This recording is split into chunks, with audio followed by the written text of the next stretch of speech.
Aos irmãos com a paz do Senhor. Amém. Hoje nós vamos fazer diferente. Para que você coma mais da palavra, preparei um slide para a gente entender um pouco melhor a palavra, que a palavra é apenas um instrumento para que nós possamos entender e usar no nosso dia a dia. Então a palavra é um instrumento para que você use no seu dia a dia. E quanto mais entendimento tivermos da palavra, mais Deus vai nos usar, mais Deus vai nos abençoar e mais teremos discernimento quando tivermos tribulações, aflições, que Deus vai abrir nossos olhos a partir de hoje, de agora. Amém? Então, o Salmo 73, abra suas Bíblias no Salmo 73.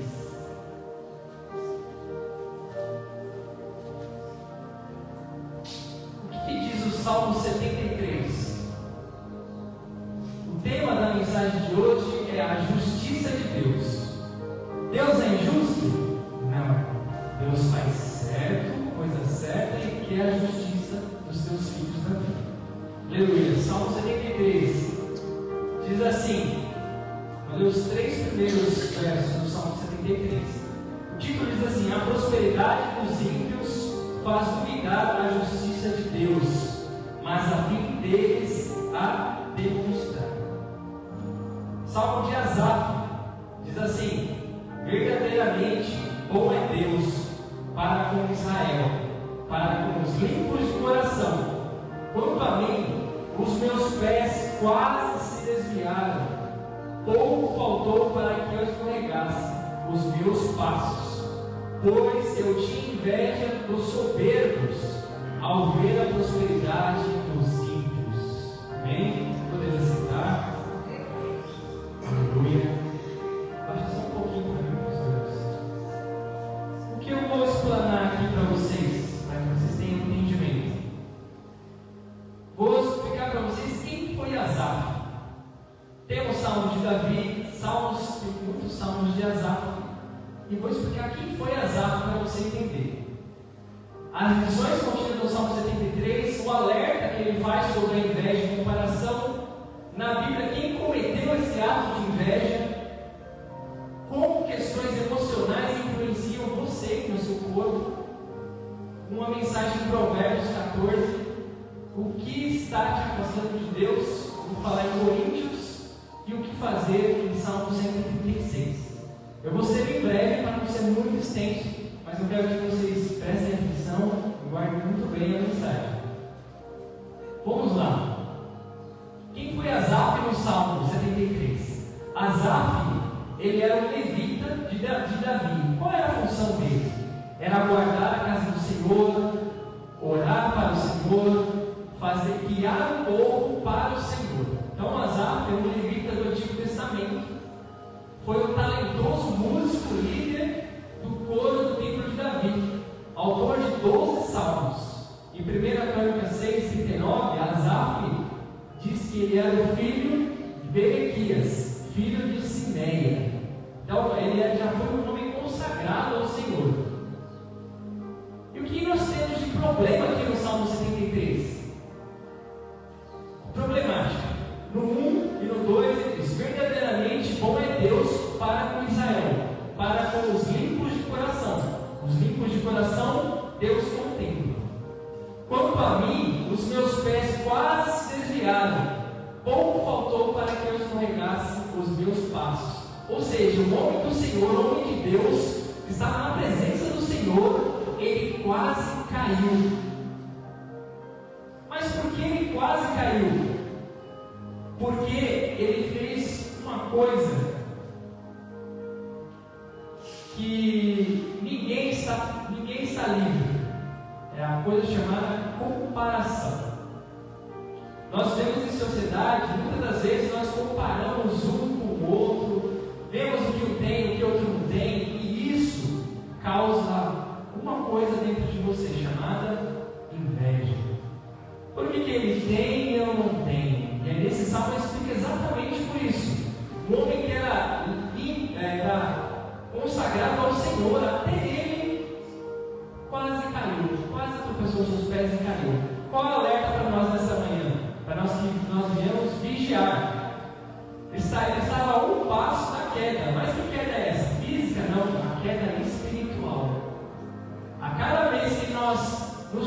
paramos e não agradecemos o que o Senhor deu para nós, nós estamos a um passo a desviar do que o Senhor nos guiou para fazer. A vida santa e pura, mesmo assim, ele estava a um passo da queda. Mesmo ele sendo consagrado ao Senhor, ele foi falho, mas ele se corrigiu a tempo. No versículo 3 diz: pois eu tinha inveja dos negócios quando via a prosperidade dos ímpios. Como assim? Ele se comparou ao ímpio, porque que ele tinha e ele não. Mas o que é inveja? Inveja é um desgosto ou um pesar do sucesso alheio, desejo violento em relação ao outro, ser, ter e fazer. O invejoso, ele quer ser o que o outro é, ele quer ter o que o outro tem, ele quer fazer o que o outro tem, ele não quer conquistar pelas suas próprias mãos, ter a sua própria coisa, ter, ser e fazer pelas suas próprias mãos. Ele usa de comparação para obter aquilo. E por que a inveja quase derrubou o Asaf? Porque ele se comparou, né? Por que ele tem e eu não? E isso gera dúvida no coração dele. Gerando dúvida no coração dele, nessa comparação com o momento de vida que ele estava vivendo e o momento de vida que o ímpio estava vivendo. Então Asaf, ele comparou: o ímpio é próspero, eu não. O ímpio está rico, vive de tantas coisas, eu não. O ímpio está na bonança, eu não. O ímpio tem sucesso e eu não. Eu creio que muitas vezes a gente se compara. A pessoa da empresa, eu queria aquele cargo, eu queria ter aquela coisa. Mas isso é normal no ser humano. Nós somos falhos e muitas das vezes a palavra vem para que nós possamos vigiar e nos atentar ao que nós estamos fazendo. Então esse momento de comparação trouxe a inveja para o coração dele. E ali ele sentiu que estava se desviando do caminho do Senhor. E na Bíblia temos muitas coisas que indicam a inveja. Por exemplo, Caim, em Gênesis 4:3, Caim invejou Abel. O que aconteceu? Matou o seu irmão. Caim matou Abel. José e seus irmãos, em Gênesis 37, os irmãos ficaram com inveja de José por causa da túnica e que seu pai dava mais amor para ele do que para os outros. Não é inveja. Os irmãos de Moisés, Miriam e Arão, invejaram o irmão. Por que ele tem o ungido do Senhor e nós não? Ficou leprosa Miriam. Samuel e Davi, a inveja que levou à destruição. 1 Samuel, Saul teve inveja de Davi, mas Davi foi firme. Então olha a inveja na história como um todo. A rainha Jezabel, ela teve inveja do Davi de Nabote. O que ela fez em 1 Reis? Fez de tudo para acabar com a vida dele, com uma posse da vida dele. Inveja também. Os escribas e os fariseus tiveram inveja de Jesus, lá em Mateus 27. A inveja ali. Por que ele é o escolhido? Por que ele é sábio? Porque ele foi enviado por Deus. E aí não reconheceram isso. Em Lucas 22, fala dos discípulos de Jesus, a inveja por busca de posição, né? Deus até repreende, Jesus até repreende, mas não é. A nossa morada não é aqui, a nossa morada é no céu. O que você faz aqui vai refletir lá na sua entrada no céu. Então Paulo até fala: não queremos almejar coisas aqui nesse mundo, queremos almejar o reino. A nossa morada é eterna. Aqui são coisas passageiras. Você pode conquistar tudo aqui, mas vai ficar aqui. Mas o seu espiritual, o particular que você tem com Deus, vai te garantir a salvação, a vida eterna. Aleluia? Então vamos lá. Como questões emocionais influenciam no corpo? Então Asaf, lá no versículo 21, diz assim: assim o meu coração se azedou e senti picadas nas minhas entranhas. O que quer dizer? Asaf se comparou tanto ao ímpio que ele estava sentindo o seu psicossomático, a sua memória, a sua mente estava influenciando no seu corpo. Então, todas as vezes que que você tem uma tribulação, alguma coisa que te está tribulando muito, você pode ver, você tem dor de barriga, você começa a suar frio, você está numa situação que você não tem saída, isso são coisas psicossomáticas. E isso não pode. O que aconteceu? Ele sofreu tanta amargura que desceu para o coração. Quando desce para o coração, o seu corpo sente. Então, não só doenças físicas influenciam no seu ser, doenças psicossomáticas também influenciam no seu ser.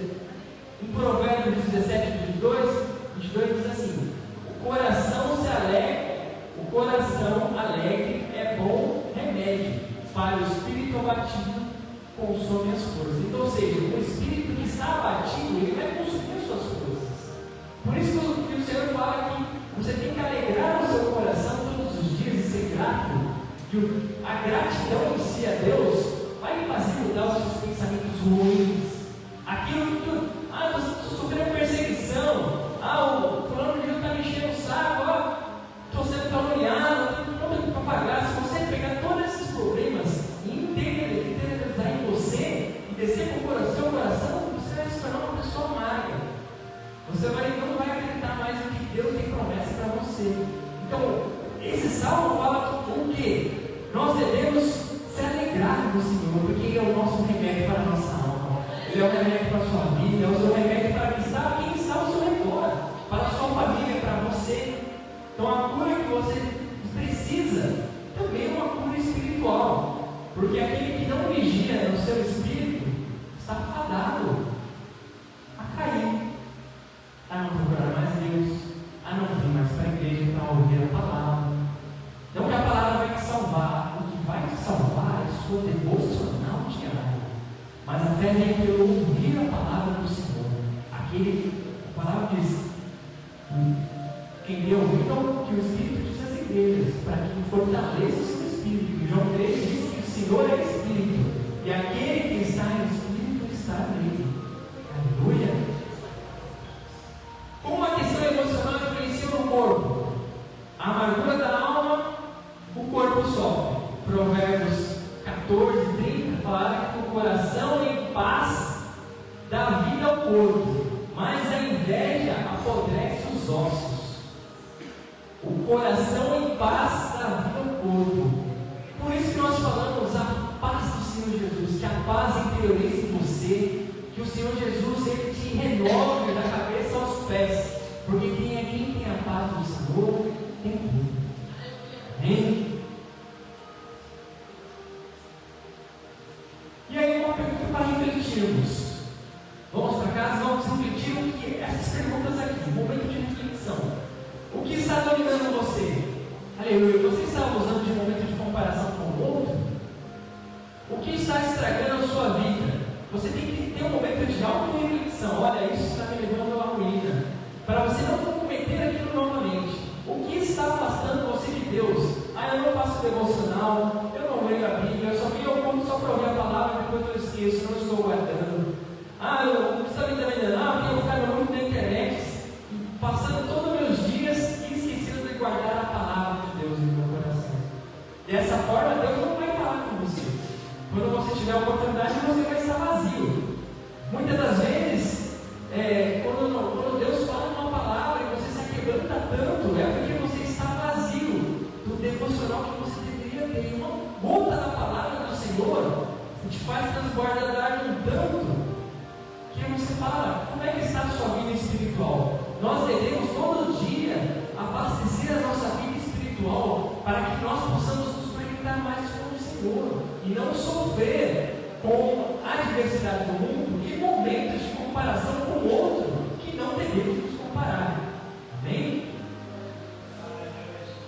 O que está te afastando de Deus? Mais uma vez, no versículo 22 diz assim: me embruteci e nada sabia, fiquei como um animal perante ti.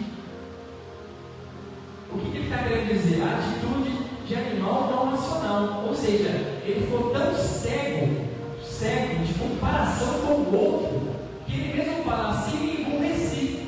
Embruteceu a ser bruto, se esqueceu das coisas do Senhor, ou caminhou com seus próprios pensamentos, com suas próprias vontades. e nada sabia, fiquei como um animal perante ti, ou seja, irracional. Quando nós estamos dando vazão para o mundo e seguindo as coisas que não é do Senhor, nós ficamos irracionais. Aí qualquer coisa que o irmão fala, você já fica bravo, já quer brigar, já quer causar um monte de coisa que não é proveniente do Senhor. Então a palavra aí para nos alertar. Quando não estamos na presença do Senhor, nós somos brutos e não vemos aquela maravilha que o Senhor tem para cada um, para nos abastecer da misericórdia dele. 1 Coríntios 10, 23 afirma o seguinte: todas as coisas me são lícitas, mas nem todas as coisas convêm. Todas as coisas são lícitas, mas nem todas as coisas edificam. Ou seja, nem tudo que é lícito, mas nem tudo que convém. Deus nos deu o livre-arbítrio lá na época de Adão e Eva, e o mundo nos oferece muitas coisas, mas cabe a você comer daquilo ou não. Saiba que quando você dá brecha, o inimigo está ao redor. E para tirar você da presença do Senhor, é um passo. E você fica o quê? Embrutecido, cego, até emburrecido, né? Porque você se deixa levar pelo mundo. E aí quando você cai em si, já é tarde demais. Fala, meu Deus, como eu caí nessa cilada? Oh Deus, mas eu faço tudo certinho, sigo a palavra do Senhor, eu sou um homem bom, eu faço tudo certo, mas isso não é uma coisa que nós buscamos em Deus. Isso é um caráter. Você tem que ser assim, você tem que ser uma pessoa boa, você tem que ser uma pessoa íntegra, você tem que tratar bem o seu próximo. Isso tem que ser a essência. Mas o que vem de Deus é além disso. Além disso, Deus espera que nós sejamos maiores, sejamos melhores, para que Ele possa prover na nossa vida. Amém? Espero que os irmãos se façam entender. Aleluia. No 15 diz assim, no versículo 15: se eu dissesse, falarei assim, eis que eu ofenderia a geração dos seus filhos. Salmo 73, 15. O que ele quer dizer aqui? Se assegurar, não fazendo o que o ímpio faz, murmurar, blasfemar. Então tudo que se você blasfema, você está imitando o ímpio, porque o ímpio não serve ao Senhor como o cristão tem que seguir, porque o cristão tem que agradecer. No 16 diz: quando pensava que entendia isso, foi para mim muito doloroso parar para pensar, dirigir-se a si mesmo. Então, resumindo, Asaf, ele se comparou o momento com o momento do ímpio, e aí se viu perdido, quase ele tropeçou e se desviou do caminho do Senhor. Aí o que ele fez? Ele olhou para si mesmo e viu que tinha uma coisa errada. Só que muitas das vezes, quando nós olhamos os nossos erros e não comparamos com o outro, não apontamos o erro dos outros, nós vemos que às vezes, quase sempre, não temos solução em nós mesmos. Por isso que nós nos espelhamos nos outros. A partir do momento que você espelha e inveja o outro, está faltando algo em você. E aqui, algo que falta em você, não está em você, está em quem? Em Deus. Então Asaf, ele caiu em si. No versículo 73, 16, ele caiu em si e viu que não tinha nada dentro dele. Tinha onde? Na palavra do Senhor, que é a palavra que nos consola e a palavra que nos transforma. Em Provérbios 16, 1 diz: do homem são os planos do coração, do homem são os planos do coração, mas do Senhor vem a resposta da língua. Aleluia. Do Senhor vem a resposta para a sua vida, do Senhor vem a resposta para o seu coração, do Senhor vem a salvação para a sua alma, do Senhor vem a salvação para mim, para a sua família, para os irmãos que estão ao seu redor. Do Senhor vem a nossa provisão. A provisão vem do Pai, que deu o seu único filho por nós. Cabe a nós entendermos isso e praticarmos. Aleluia. Conclusão. Então entendemos o fim dessas coisas. Certamente tu puseste em lugar escorregadios, tu os lançaste em destruição. O que Asaf está falando aqui? Ele procurou a Deus e Deus falou assim: o momento do ímpio que você está se comparando é passageiro. Você pode dizer que ele tem carro, casa, mas não é eterno, para ele é passageiro. Mas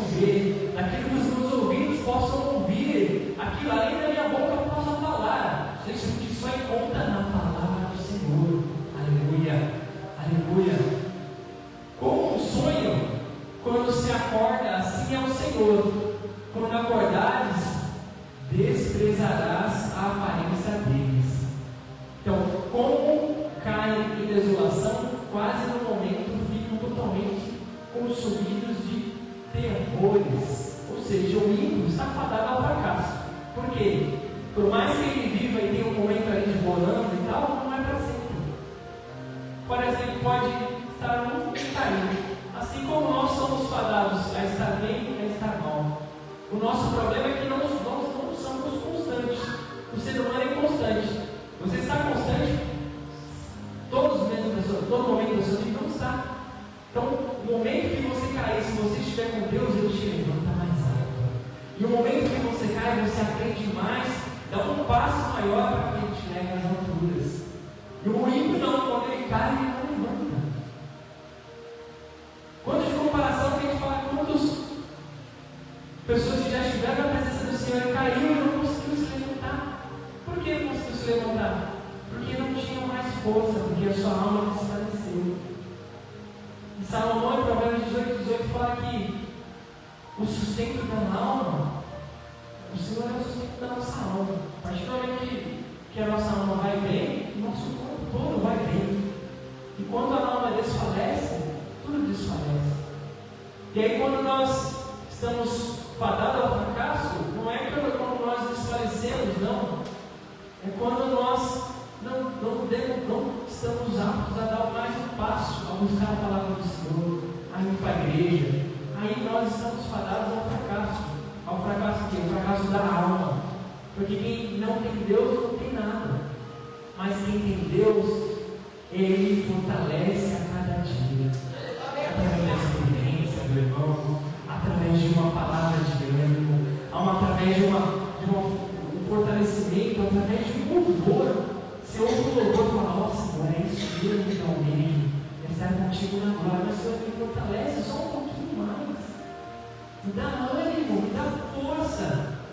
Eu sei que nós somos falhos, mas o Senhor, Ele é tão misericordioso que Ele contempla a vitória dos seus filhos. Amém? E no 23 diz, todavia estou certo que contigo tu me sustentarás pela minha mão direita. Asaf declara, né? Todavia eu estou contigo, Senhor. E se eu vou contigo, tu me sustentarás pela minha mão direita. Aleluia. A palavra do Senhor diz que quando nós formos constantes, e buscar-me-eis e me achareis, quando buscar de todo o nosso coração. O que temos que buscar? Guiar-me-ás com o teu conselho, e pois me receberás na glória. Asaf se declarou aqui, né? Todavia estou contigo. Tu me sustentarás pela minha mão direita. Guiar-me-ás com os teus conselhos, e pois me receberás na glória. Na glória. Nós viemos para a igreja justamente por isso, para nós termos um encontro com o Senhor lá. Temos a nossa vida salva com Ele lá. Porque lá não haverá choro, não haverá pranto, só haverá glória. Toda tristeza, tudo ficará aqui na terra. Então nós devemos sempre almejar a nossa salvação. A salvação e não as coisas deste mundo. Quem tenho eu no céu, senão a ti, e na terra, senão a quem deseja além de ti. Então Deus já deixou de tal forma que o coração dele, o discurso dele mudou. Quem tenho eu no céu, senão a ti, Senhor? E nada na terra não há quem eu deseje além de ti. A minha carne e o meu coração desfalecem, mas Deus é a fortaleza do meu coração e a minha porção para sempre.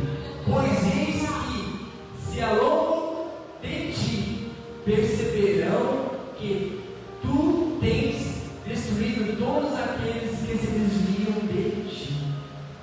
Todos que se desviam de ti são fadados ao fracasso, mas aqueles que se prolongam, que se dedicam à vida do Senhor, Deus tem algo maior. No 28 diz, mas para mim bom é aproximar-me de Deus. Pus a minha confiança no Senhor Deus.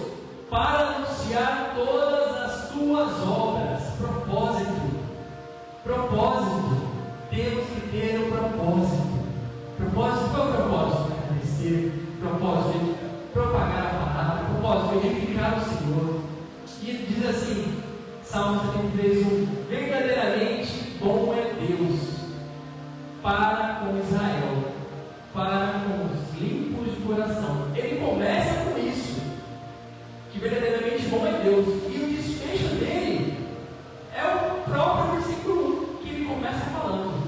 Ele falou: verdadeiramente bom é Deus para com Israel, para os limpos de coração. Aí ele contou que ele quase caiu, olhou para si, viu que não tinha nada, olhou para Deus, viu sobre Deus, e aí a gente volta no versículo 1 e ele diz: verdadeiramente bom é Deus. Em vez de passar por tudo isso, e agora eu vejo que a minha esperança, a minha salvação, o meu caminho, o meu propósito está no Senhor. Aleluia! Para concluir, para não ficar uma mensagem muito longa, diz assim, lá em Salmo 136. Por que Salmo 136? Porque Salmo 136 fala da benignidade do Senhor, que o Senhor é bom em todo instante. E aí diz assim, ele fala 26 vezes que a benignidade do Senhor dura para sempre. Só os 7 primeiros diz assim: louvai ao Senhor porque Ele é bom, porque a sua benignidade dura para sempre. Louvai a Deus todos os deuses, porque a sua benignidade dura para sempre. Louvai ao Senhor dos senhores, porque a sua benignidade dura para sempre. Aquele que só faz grandes maravilhas, porque a sua benignidade dura para sempre. Aquele que por entendimento fez os céus, porque a sua benignidade dura para sempre. Aquele que estendeu a terra sobre as águas, porque a sua benignidade dura para sempre. Aquele que fez grandes lumiares, porque a sua benignidade dura para sempre. Porque Deus fez você e fez eu, porque a sua benignidade dura para sempre. Porque Deus nos deu a salvação, porque a sua benignidade dura para sempre. Porque Deus nos curou, porque a sua benignidade dura para sempre. Porque Deus nos salvou, nos curou, nos restaurou, porque a sua benignidade dura para sempre. Porque você está vivo, porque a sua benignidade dura para sempre. Porque seus filhos são abençoados, porque a sua benignidade dura para sempre. Porque minha mãe e meu pai serão abençoados, porque a sua benignidade dura para sempre. Porque eu estou vivo, porque a sua benignidade dura para sempre. Porque a benignidade do Senhor dura para sempre. Deus é bom em todo momento, aleluia. E a mensagem é a justiça de Deus. A justiça de Deus nunca falha. Ele é bom e a sua mensagem é a sua benignidade dura para sempre. Toda vez que você se sentir aflito, caído, sem saída, lembre-se do Salmo 136. O Senhor é bom e a sua benignidade dura para sempre. Amém? E as palmas ouvem e descem no mundo. E assim que a gente